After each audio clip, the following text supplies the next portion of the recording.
আজি আমি কৰিম দশম শ্ৰেণী গণিতৰ অনুশীলনী 3.3 এক নম্বৰ কুৱেশ্যন কেইটা। সো প্ৰথমতে আছে এক নম্বৰটো আমি লিখি লৈছো x + y = 14 আৰু x - y = 4। এইটো হ'ব এক নম্বৰ ইকুৱেশ্যন, এইটো হ'ব দুই নম্বৰ ইকুৱেশ্যন। ইয়াৰ পাছত যেহেতু প্ৰতিস্থাপন পদ্ধতিত কৰিব দিছে, সেই কাৰণে এক নম্বৰ ইকুৱেশ্যন ইমপ্লাইজ মানে এক নম্বৰ ইকুৱেশ্যনৰ পৰা x + y = 14।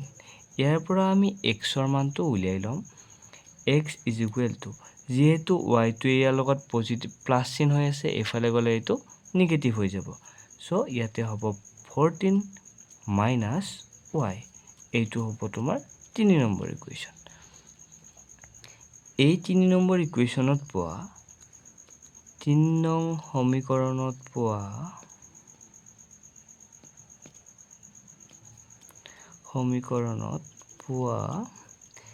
x ৰ মান 2 নং সমীকৰণত বহুৱাই পাওঁ।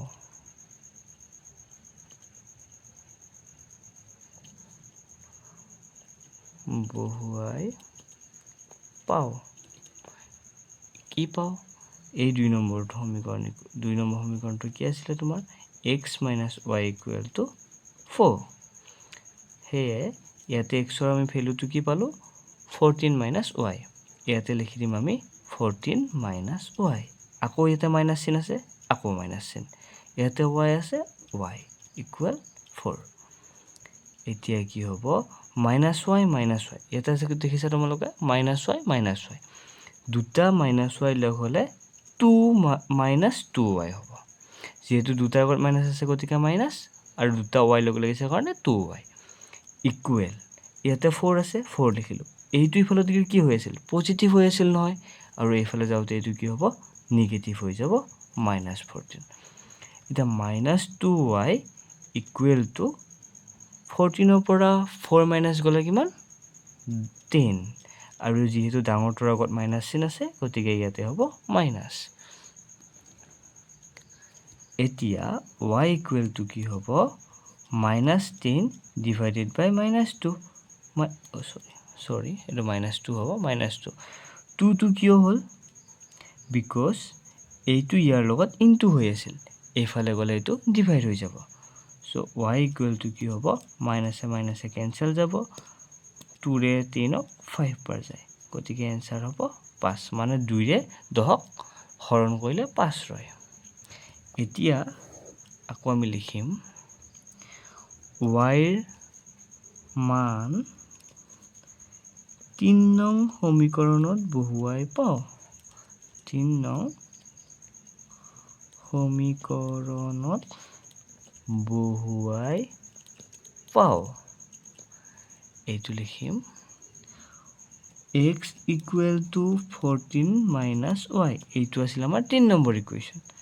সেই কাৰণে x = কিমান হ'ব 14 - ইয়াতে যেহেতু 5 আছে, সো y ৰ মান আমি লিখিলো 5। 14 ৰ পৰা 5 মাইনাস গ'লে থাকিব 9, x ৰ মান 9।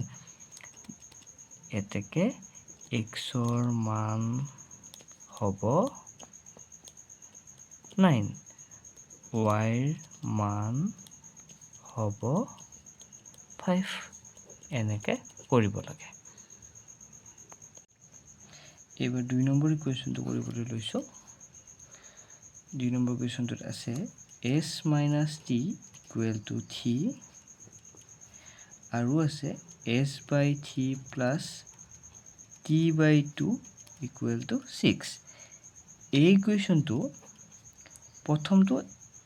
প্ৰথমটো সমীকৰণ ঠিকেই আছে, 2 নম্বৰ সমীকৰণটো আমি অলপ বনাই ল'ব লাগিব। ইয়াতে চোৱা তলত আছে 2 আৰু 3, আৰু এই দুটা আছে ভগ্নাংশত। আমি ভগ্নাংশৰ যোগ কৰিবলৈ জানো, ভগ্নাংশৰ যোগত কি কৰা যায় লসাগু লোৱা যায়। 3 আৰু 2 লসাগু হৈছে 6।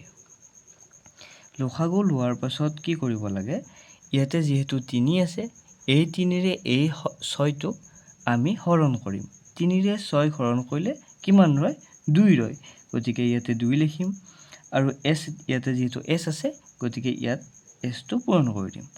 ইয়াতে যোগ চিন আছে গতিকে এইটো যোগ চিন হ'ল আকৌ 2 লগত 6 হৰণ কৰিম 2 ৰে 6 হৰণ কৰিলে তোমাৰ থাকে কিমান 3 থাকে সো ইয়াতে লিখিম আমি 3 আৰু ইয়াতে আছিল t গতিকে এইটো t সমান 6 ইয়াৰ পিছত 2s + 3t ইয়াতে থাকা 6 টো যেহেতু ইয়াতে হৰণ হৈ আছিল এফালে গলে সমান চিনৰ এটো সেটত গলে ই হ'ব পূৰণ 6 পূৰণ 6 গতিকে 2s + 3t = 36 এইটো হ'ব 2 নম্বৰ ইকুৱেশ্যন ইয়াৰ পাছত আমি কৰিম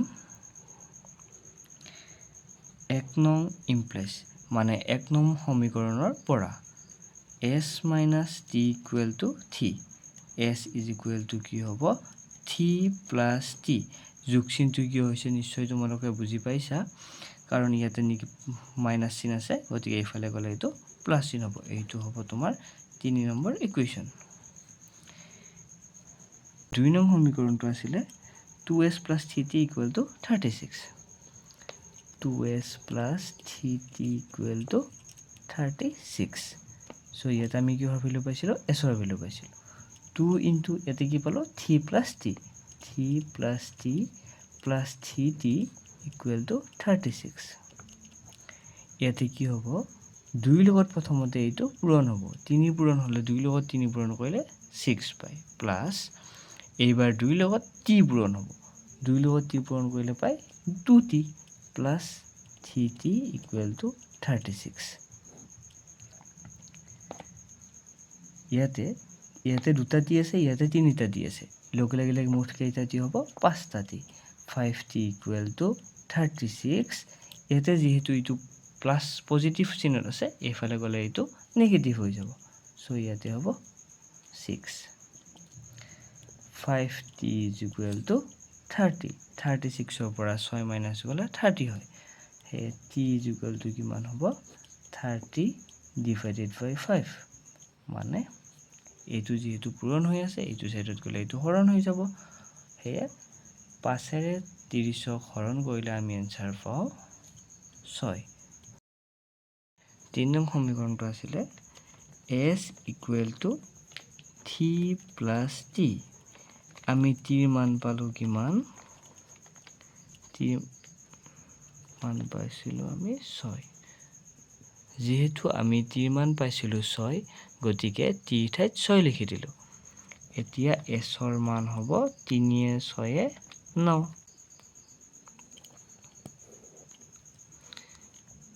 এতেকে s ৰ মান হ'ব 9 আৰু t ৰ মান হ'ব 6